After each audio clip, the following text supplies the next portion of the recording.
Lockdown के बाद से ही गरीब लोगों के साथ ही पूरा देश घर में बंद हो गया। ऐसे में सवाल ये कि कोरोना के इस काल में कैसे जिंदा रहा जाए। माँ कुछ लो, खाने को दे दो, भले सूखी रोटी ही सही। माँ कुछ दो। हाय हाय, ये महक कैसी। मन कर रहा है इस खुशबू का पीछा करते वहाँ तक पहुँच जाऊं। तभी कमला को कोई आवाज देता है। कमला, अरे ओ कमला, अगर तेरे बच्चों ने खाना खा लिया हो तो आजा ऊपर काम करने, पूरा घर फैला पड़ा है। कमला जल्दी जल्दी बच्चों को पानी के साथ रोटी खिलाती है और काम पर पहुंच जाती है। तुझे रहने को गराज इसलिए नहीं दिया कमला कि तू आराम से गराज में ही रहे, ऊपर काम भी होता है, वो कौन करेगा? मालकिन, वो बच्चे भूखे थे, कुछ था नहीं खाने को तो। अरे तो मैं क्या करूं? रहना फ्री में है तेरा, कोई मकान का किराया नहीं देना। अब बता, इससे ज्यादा मैं तेरे लिए क्या कर सकती हूँ? हाँ मालकिन, आपका बड़ा एहसान है। इस वक्त जब पूरे शहर के मजदूर पैदल गांव तक की यात्रा करने में मजबूर है, ऐसे में आपने रहना फ्री में कर दिया, इससे ज्यादा एहसान क्या होगा? लेकिन क्या करें मालकिन। कमला आगे कुछ कहती उससे पहले ही मालकिन, सुन, जल्दी से केक जो माइक्रोवेव में है उसे निकाल देना, मैंने पानी पूरी बनाई है, उसे टेबल पर सजा देना। बेचारी कमला ढेर सारा खाना 2 लोगों के लिए लगा तो देती है, लेकिन मन में सोचती है कि काश इसमें से थोड़े से आलू आज मैं घर ले जाती तो बच्चों को रोटी में स्वाद आ जाता। ए कमला, क्या सोच रही है? कैसे घर चला रही है अपना? अब तो लोग घर में काम के लिए भी नहीं बुला रहे हैं, हम लोगों के घर से भी सिर्फ रहना ही फ्री है। कमला कुछ नहीं कहती है, वो चुपचाप सबके खाना खाने के बाद टेबल साफ करने लगती है। अच्छा, ये जो बचा हुआ सामान है ना, इसको तो फेंक ही देना, कोरोना में डॉक्टर बासी खाना खाने को मना करते हैं। मालकिन, मैं इसे नीचे गाय या कुत्ते को डाल दूंगी, अगर सड़ गया तो बदबू आ जाएगी।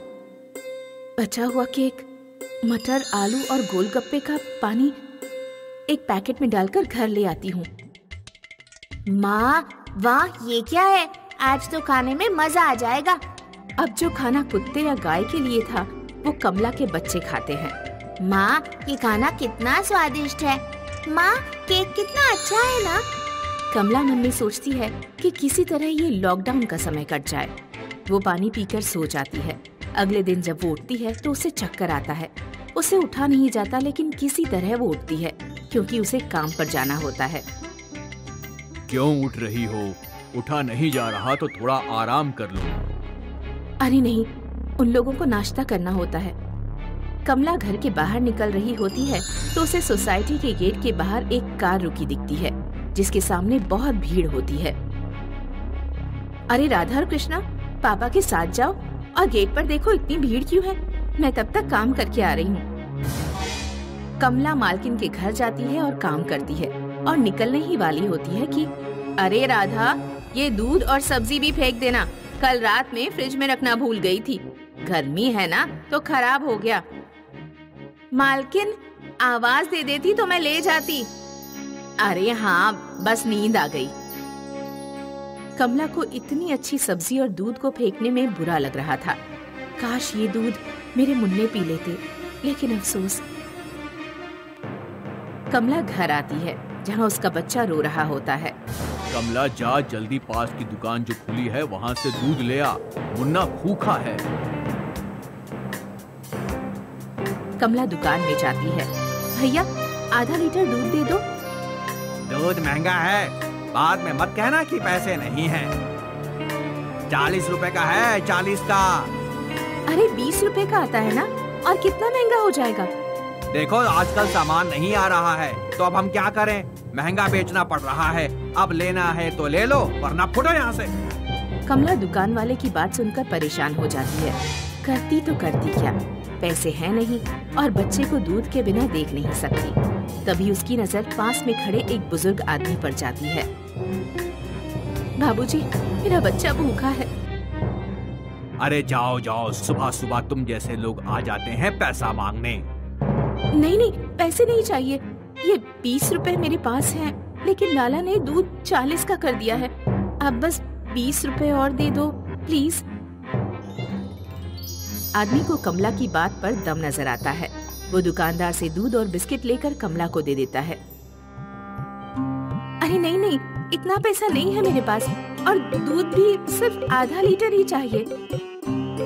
ले जाओ, घर में बच्चा है तो जरूरत होगी ही। और मैं दुकानदार को बोल देता हूँ, वो रोज तुमको दूध दे दिया करेगा। कि ऊपर से मालकिन उसे देख लेती है। ऐश तो इन लोगों की है, कोई ना कोई देने वाला मिल ही जाता है। पैसे जमा कर जेब में और घर राशन और दूध से भरा हुआ। सोचना तो हम लोगों को पड़ता है। सही बोल रही हो। जाओ, आज कुछ अच्छा बनाना खाने में, ठीक है? कमला घर आ जाती है कि उसके पास के गैराज से उसे रोने की आवाज आती है। लगता है सुधा बहन के घर कुछ हुआ है, जरा जाकर देखो ना। पति पास के गैराज में जाता है तो वहीं कमला बच्चे को दूध गर्म करके पिला रही होती है। थोड़ी देर बाद पति वापस आ जाता है। क्या हो गया था?